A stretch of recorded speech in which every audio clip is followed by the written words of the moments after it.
दोस्तों नमस्कार। इस वीडियो में हम green ply industries limited company के रिगार्डिंग जो लेटेस्ट डिस्क्लोजर निकल के आया है उसको स्टडी करते हैं, साथ ही साथ कंपनी के fundamentals and technical chart pattern की तरफ एक नज़र। This is the first notification and notification की डेट है 4 दिसंबर 2025।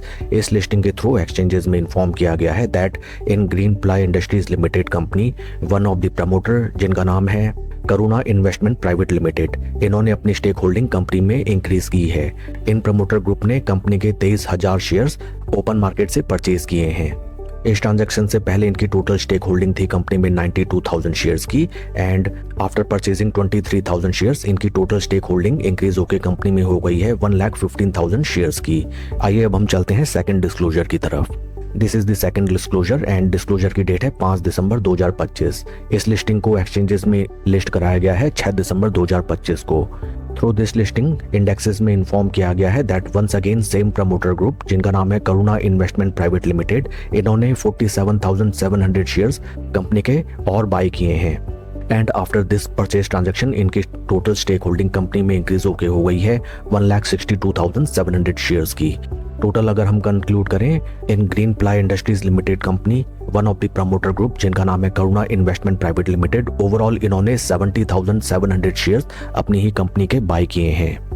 फ्रेंड्स, जब भी किसी कंपनी में कोई प्रमोटर या कोई प्रमोटर ग्रुप अपनी स्टेक होल्डिंग को इंक्रीज करता है, हमें इसे काफी पॉजिटिवली लेना चाहिए because first of all it reflects that the current market price of share is very fair and very reasonable. Second thing is that it also reflects the confidence of promoter group upon their own company.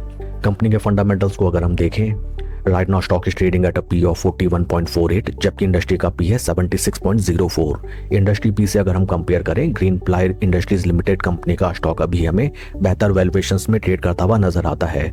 Market cap of company is 3,541 crore and current market price of share is 283.50।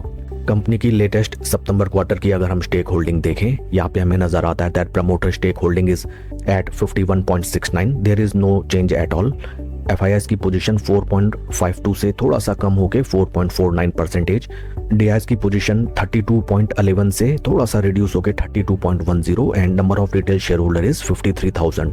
Overall अगर हम देखें ज्यादा कोई भी major changes नजर नहीं आते हैं इन सितंबर क्वार्टर स्टेक होल्डिंग। आइए अब हम चलते हैं स्टॉक के टेक्निकल चार्ट पैटर्न की तरफ। This is weekly time frame जहां पे हमें नजर आता है दैट स्टॉक का जो रिसेंट हाई था in the month of July 2025, right now stock हमें उन प्राइस लेवल से अराउंड 19% के ड्रॉडाउन में ट्रेड करता हुआ नजर आता है। टेक्निकल पैरामीटर्स में अगर हम देखें, stock is right now trading above its 200 week moving averages जबकि 20 एंड 50 वीक मूविंग एवरेजेस के टाइट कंसोलिडेशन में over a longer duration of time stock हमें कंसोलिडेट करता हुआ नजर आता है। इन बिटवीन अगर वॉल्यूम प्रोफाइल्स को हम देखें जो कि टोटली स्टैग्नेंट नजर आती हैं which reflects that no big action right now is going on in this stock को अगर हम कंपेयर करें विद निफ्टी 50, यहाँ पे भी हमें नजर आता है that right now stock is trading below it's zero levels measured on terms of 55 days. ये सभी बातें रिफ्लेक्ट करती है that right now stock is not trending and slow and study stock में हमें कंसोलिडेशन नजर आता है। बट ये प्राइस रेंज काफी इंपॉर्टेंट हो जाता है बिकॉज इन्हीं प्राइस रेंजेस में कंपनी के प्रमोटर्स अपनी स्टेक होल्डिंग धीरे धीरे कंपनी में इंक्रीज करते हुए नजर आते हैं। इसको हमें काफी पॉजिटिवली लेना चाहिए। साथ ही साथ company is right now trading at very attractive PE levels, इस चीज को भी हमें अपने कंसिडरेशन में रखना चाहिए। इस स्टॉक में अगर आपकी एग्जिस्टिंग पोजीशन है देन राइट नाउ आपको एक क्लियर ट्रेंड के इमर्ज होने का वेट करना चाहिए because trend is always our friend. Something like that at least stock अपने ऊपरी रेजिस्टेंस पॉइंट्स को ब्रीच आउट करके ऊपर की तरफ चलने लगे, at that point of time हमको रिट्रेसमेंट का इंतजार करना चाहिए because most of the times stock में हमें ब्रेकआउट फेलियर्स देखने के लिए मिलते हैं। समथिंग लाइक दैट स्टॉक अपने 20 वीक मूविंग एवरेजेस के स्लो एंड स्टडी कंसोलिडेशन में चलने लगे at that point of time, या तो हम स्विंग ट्रेडिंग के लिए इस स्टॉक में स्लो एंड स्टडी पोजीशन बना सकते हैं या फिर अगर हमारी एग्जिस्टिंग पोजीशन है इस स्टॉक में then we can further average it out. That's all for the video friends, please like and subscribe my channel. Thank you.